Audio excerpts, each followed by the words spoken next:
This is a bow that I made. It uses the same principle as the feather cut, where we have a wire, a heavy wire that actually keeps the tension on the cutting wire.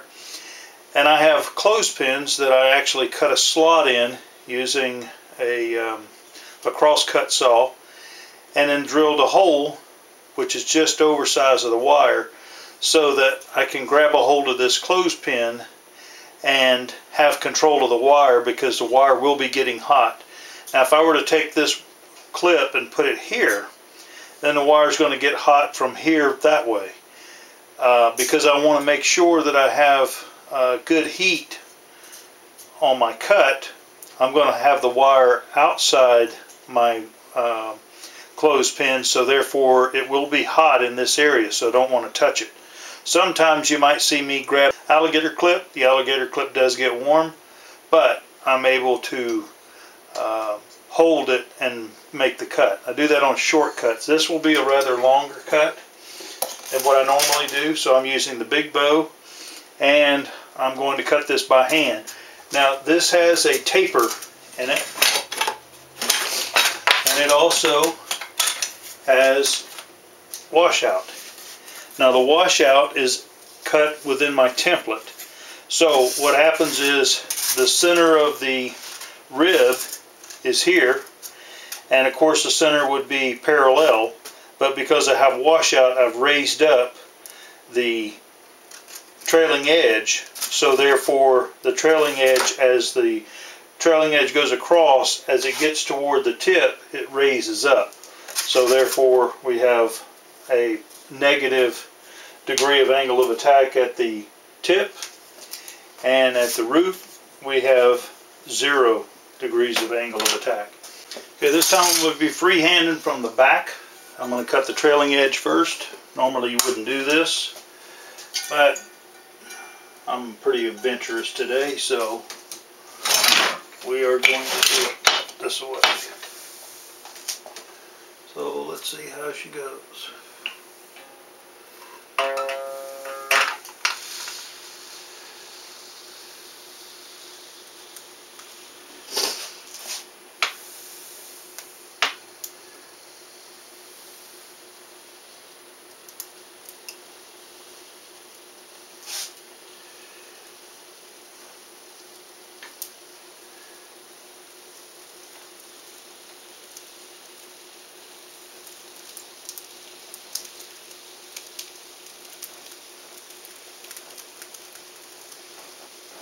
Now I'm coming through the burnout on the other side.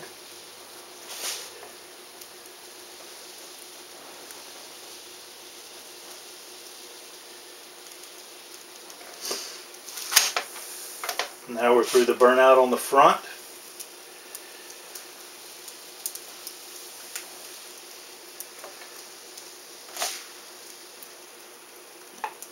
And we're out the front.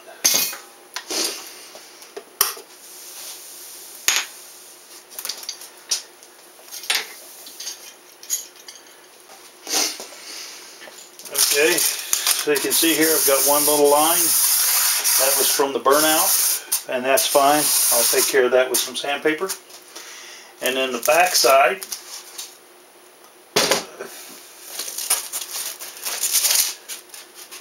oh yes, we're good. There's our trailing edge. It goes all the way across to there. So this should be a pretty good core under the conditions in which it was cut under. So now I'm going to weight it back and then change the template.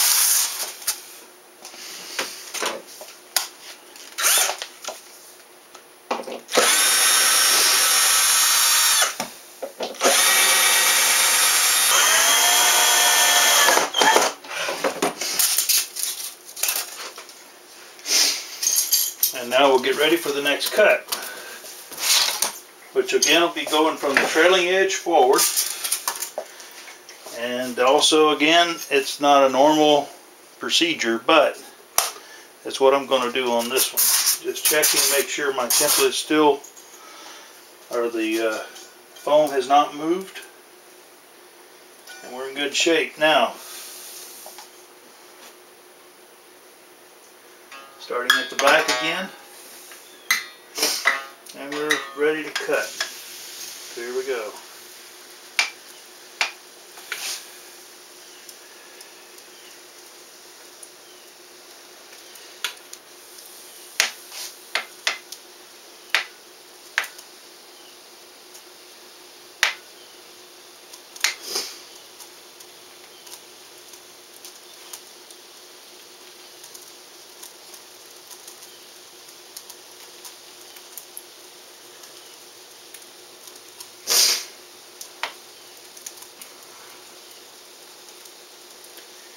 Looks like the timing is pretty good. It's really important that we finish up straight, so I'm going to be slowing down to let the curve catch up.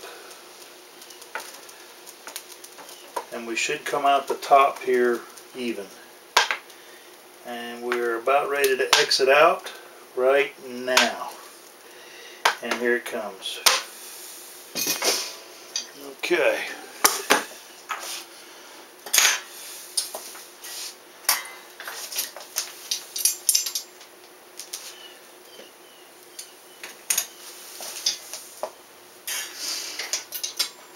Now the moment of truth. Can this really be done this way? And we're about to find out.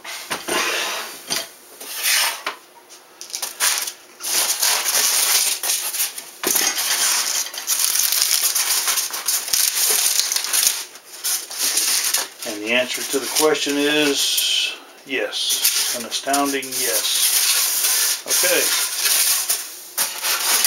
That's what we have. This is the bottom side. Notice it's really thin right here, but it did not burn through. And when you don't burn through, you wind up with a flat bottom. Now you might see some sheen in there, which looks like ripples, but I can assure you there's no ripples in that.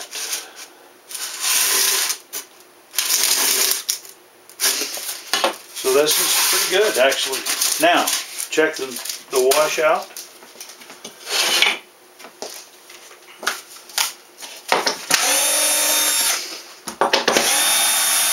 Set my template aside here.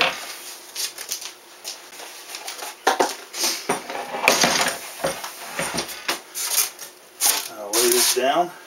Put a little weight here. You can see the washout here. Okay. That's what we're after. In other words, this is twisted up. That's why we're tight here, but yet we have a gap down there. So there you can see the washout on this wing.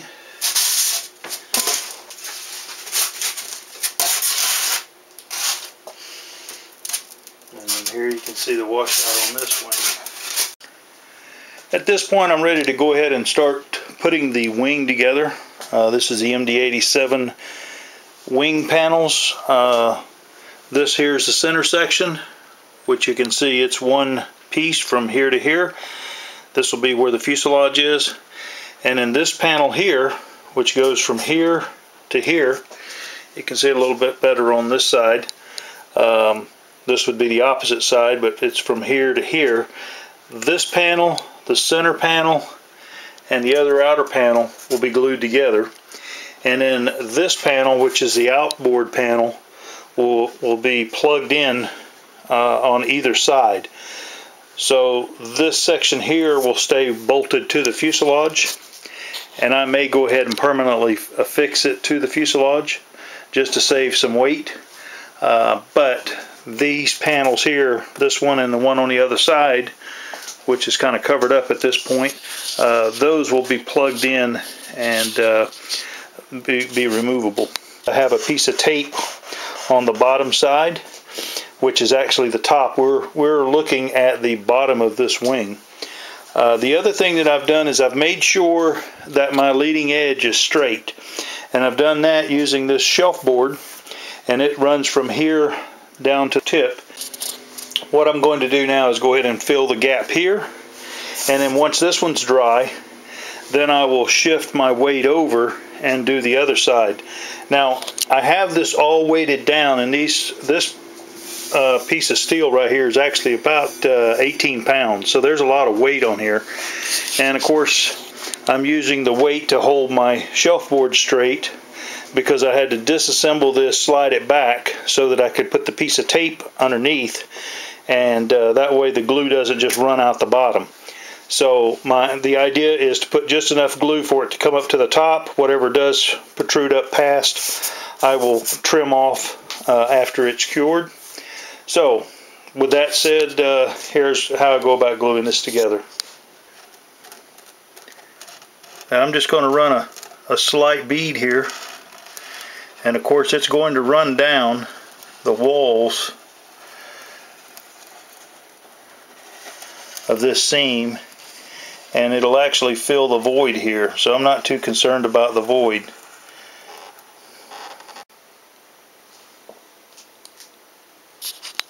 Here's about 30 minutes later after I started applying the glue. Now I did work the glue down in the joint, so that's why you see it bubbling up pretty even all the way across. And I expect it's going to bubble up a little more, and that's fine. I'd rather have a little too much than not enough. But at any rate, we'll look at it in a couple hours whenever the glue has cured. The center section, by the way, is made up of 3 pieces. You have a right piece, a center, and then a left piece. These will stay glued together. They have been glued with Gorilla Glue, and you can see how the joint turned out. So now I've also Gorilla Glued this joint here temporarily, because I need this to be at the right angle and on the same plane, so that I get my proper dehedral and washout in the wing. So what I've done is glued it up, and now I need to go ahead and start cutting in the slots. The first slot that I have to cut is the leading edge slot, and what I've done is I've made a fixture to do the slotting for me. I've just taken a piece of scrap and made a mount for my Dremel, which is just 2 rails, and because this Dremel happens to be flat on the back side, or at least it's straight with the output shaft or the bit, then I can just simply make a trough, set it in the trough, and then hold it in place with the rubber bands and some screws. And it's really simple, but as you're fixing to see, it works really well. So now I'm going to go ahead and cut that. I'll set the camera back in the tripod and show you how I go about cutting this slot.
Okay, now you can see the slot's been cut and my slot is straight.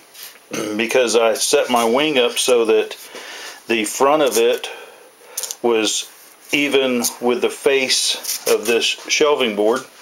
And then of course my fixture, I took great care to align the Dremel up so that it was 90 degree of this edge here. And then also I set the depth of cut to be where it needed to be whenever this edge met with that edge. So therefore I got the right depth. And now we'll just take a look at what this is going to look like whenever you put this in place. And you can see, if I just slide this on down here,